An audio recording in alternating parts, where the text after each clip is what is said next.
ईद उल अजहा कब होगी? लाहौर में जिलहज का चांद नजर नहीं आया। मरकजी रुयत हिलाल कमेटी का इजलास इस्लामाबाद में जारी। सिंध से भी अब तक चांद नजर आने की कोई शहादत मौसूल नहीं हुई। यकुम जिलहज 29 मई, ईद उल अजहा 7 जून को होने का इम्कान।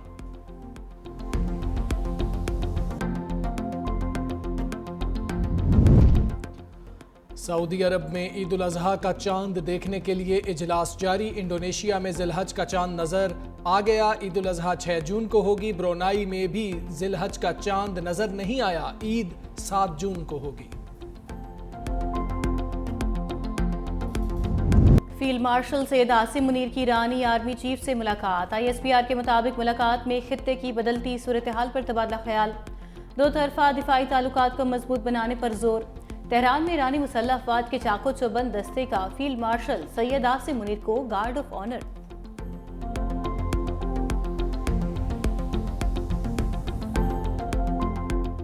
वज़ीर-ए-आज़म शहबाज शरीफ सिफारती मुहाज पर इन एक्शन। तुर्किया और ईरान के दौरे के बाद आज़रबाईजान पहुंच गए। लाचीन के हवाई अड्डे पर आज़रबाईजान के वज़ीर ख़ारिजा और पाकिस्तानी सफ़ीर ने शहबाज शरीफ का इस्तकबाल किया। पाकिस्तान, तुर्किया और आज़रबाईजान सहफ़रीकी इजलास में शिरकत करेंगे। आला सतह का वफ्द भी वज़ीर-ए-आज़म के हमरा शहबाज शरीफ आज़रबाईजान के सदर इल्हाम अलियोव से मुलाकात भी करेंगे। पाक भारत जंग में हिमायत पर शुक्रिया अदा करेंगे। वज़ीर-ए-आज़म शहबाज शरीफ कल ताजिकिस्तान भी जाएंगे।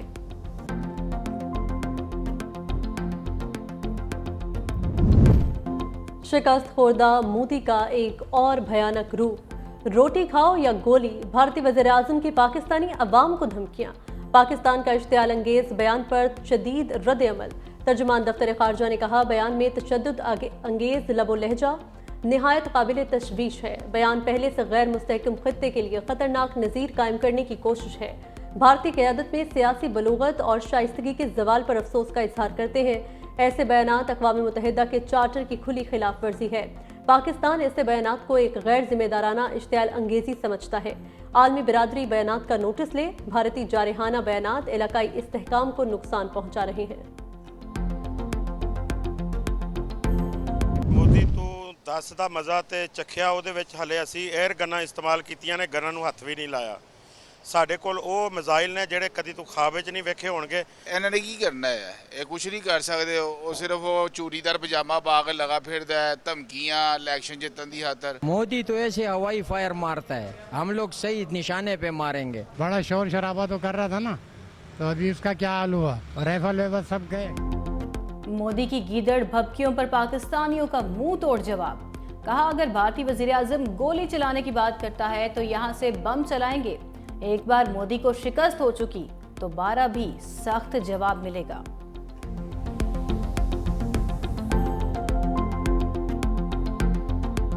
पहलगाम ड्रामा मोदी की साजिश। साबिक भारतीय वज़ीर ख़ारजा यशवंत सिन्हा का बड़ा इंकशाफ। एक इंटरव्यू में कहा, पहलगाम और पुलवामा जैसे वाक़यात एन इलेक्शन के मौका पर ही क्यों होते हैं? ये ड्रामा बिहार का इलेक्शन जीतने के लिए किया गया। पुलवामा में भी इंतखाबात से पहले दहशतगर्दी हुई थी, तब भी मोदी ने इसका भरपूर फायदा उठाया। उड़ी हमला सर्जिकल स्ट्राइक का बाइस बना, जिसे इंतखाबी मुहिम में सियासी तौर पर इस्तेमाल किया गया। मोदी ने कौमी सलामती के मसले को सियासत के लिए इस्तेमाल किया। पहलगाम हमला बिहार के इलेक्शन जीतने की गर्ज से किया गया।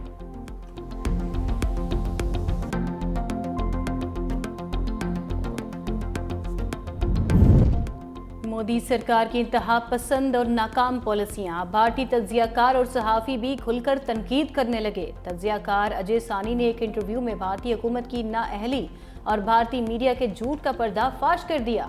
भारतीय मीडिया सिर्फ मुबालगा आराई कर रही है ताकि झूठ की तशहीर की जा सके। भारतीय हुकूमत की फौजी हुकूमत अमली शदीद नाकामी का शिकार हो चुकी है। ऑपरेशन सिंदूर महज सियासी शो था, जिससे भारतीय नाकामियों का मुकम्मल खुलकर इंकशाफ हुआ। पाकिस्तानी दिफाई सलाहियत को कम समझना भारत के लिए महंगा साबित हुआ। भारतीय मीडिया पर अवाम को गुमराह करने वाली रिपोर्ट्स चलाई गईं। मार्का हक में शानदार कामयाबी पर रिटायर्ड फौजी अफसरान का खिराज तहसीन। एक्स सर्विसमैन ने कहा, अफवाज पाकिस्तान ने दुश्मन को इबरतनाक शिकस्त दी। फील्ड मार्शल सैयद आसिम मुनीर की दिलेराना क़यादत की बदौलत अजीम फतह मिली। दुश्मन की किसी भी जारहियत का जवाब देने के लिए हम वक्त तैयार है। कौम अपनी मुसल्लह अफवाज के शाना बशाना खड़ी है।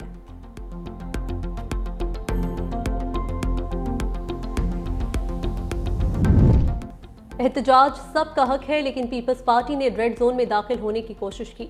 वज़ीर आला अली अमीन गंडापुर कहते हैं रेड जोन के SOPs के तहत शेलिंग की। मजीद बोले बानी के खिलाफ मुकदमात झूठे हैं। बैरिस्टर गोहर ने कहा इंसाफ होता हुआ नजर भी आना चाहिए। इंसाफ फराहम करना अदालतों का काम है। बानी PTI का केस सुना जाएगा तो दुनिया देखेगी कि ये सियासी इंतकाम का मुकदमा है। अलीमा खान ने कहा बताएं बानी PTI क्या चीज छोड़े तो आप उसे रिहा करेंगे। हमारे साथ बात करें। एक दफ़ा हमें आज तक 2 साल में ये नहीं पता चला आपको हमारे भाई से चाहिए क्या है, आप मांग क्या रहे हैं, वो क्या चीज़ छोड़े तो आप उसको रिहा करेंगे। आप पीछे ना बैठे, सामने आके बैठे, हम मेज़ के ऊपर हमारे साथ बैठ जाएं। गिव एंड टेक करना चाहते हैं, हमें बता दें इमरान क्या गिव करे और आपको क्या चाहिए। इंशाल्लाह हम आपको यकीन से कहते हैं जो ईमानदारी से जो चीज़ होगी हम आपके साथ बातचीत करेंगे। सुप्रीम कोर्ट आईनी बेंच में मखसूस नशिस्तों के फैसले पर नजरसानी से मुतालिक दरखास्तों पर समाअत। फैसल सिद्दीकी ने दलाल देते हुए कहा मखसूस नशिस्तों से मुतालिक कौमी और सूबाई असम्बली की 78 नशिस्तें हैं जिन पर तनाज़ा है। अगर ये नशिस्तें दीगर सियासी जमातों को दे दी जाएं तो हुकूमत को 2/3 अक्सरियत मिल जाएगी। इसलिए कहा जा सकता है कि ये मुतनाज़ 2/3 अक्सरियत होगी। जस्टिस मुसरत हिलारी ने कहा आप सुन्नी इत्तेहाद के वकील हैं या PTI के, क्या आपको PTI ने अथॉरिटी दे रखी है कि उनकी तरफ से भी बोले? छुपते भी नहीं, सामने आते भी नहीं। फैसल सिद्दीकी ने कहा नजरसानी के लिए फैसले में गलती या नकाइस होना जरूरी है। मौजूदा नजरसानी दरखास्तें नाकाबिले समात हैं। सुप्रीम कोर्ट में जजेस ट्रांसफर केस की समाअत। अटॉर्नी जनरल ने दलाइल देते हुए कहा जजेस ट्रांसफर्स के मामले पर वेटो पावर अदलिया को दी गई, एग्जीक्यूटिव्स को नहीं। जजेस ट्रांसफर्स के वक्त तमाम चीफ जस्टिस ने अपनी आमादगी जाहिर की। सीनियरिटी कोई ऐसा मामला नहीं था जो चीफ जस्टिस के इल्म में लाया जाता। जस्टिस सलाहुद्दीन ने कहा सीनियरिटी के मामले पर किसी चीफ जस्टिस से राय नहीं ली गई। ट्रांसफर शुदा जजेस इस्लामाबाद हाई कोर्ट के जजेस हैं या पुरानी हाई कोर्ट्स के, ये अभी तय होना है। जस्टिस नईम अख्तर अफगान ने कहा जजेस ट्रांसफर के हवाले से कौन सा उसूल अपनाया जाएगा, आइन खामोश है। इस मामले में कौन सा उसूल अपनाया गया कि जस्टिस सरफराज डोगर को ट्रांसफर के लिए चुना गया। जस्टिस डोगर लाहौर हाईकोर्ट में सीनियरिटी में 15वें नंबर पर और इस्लामाबाद हाईकोर्ट में पहले पर आ गए। केस की समाअत 29 मई तक मुलतवी। अमेरिका के जंगबंदी के लिए हमास से बराह रास्त मुज़ाकरात। अरब मीडिया के मुताबिक दोनों का जंगबंदी के इब्तदाई मुसविदे पर इत्तफाक। फलस्तीनी कैदियों के बदले 10 इजरायली रिहा किए जाएंगे। इजराइल की हठधर्मी, जंगबंदी का अमरीकी मुसविदा मुस्तरद कर दिया। उधर गजा में इजरायली बमबारी, मजीद 85 फलस्तीनी शहीद। शमाली गजा के स्कूल पर वहशियाना हमला, हर तरफ आग लग गई। मासूम फलस्तीनी बच्ची आग के बुलंद शोलों से निकलने की कोशिश करती रही। दिल खराश मनाजिर ने हर आंख अश्कबार कर दी।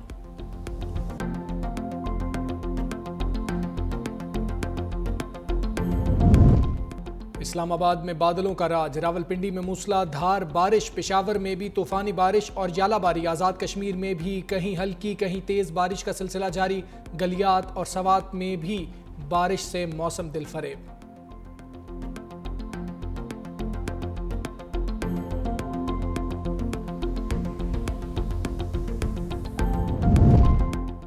पाकिस्तान और बांग्लादेश के दरमियान पहला T20 कल होगा। कप्तान कौमी टीम सलमान अली आगा कहते हैं बांग्लादेश टीम को आसान हरीफ नहीं समझते। शाहीन आफरीदी को मिस नहीं करेंगे, हमारे पास दीगर बॉलर्स भी अच्छे हैं।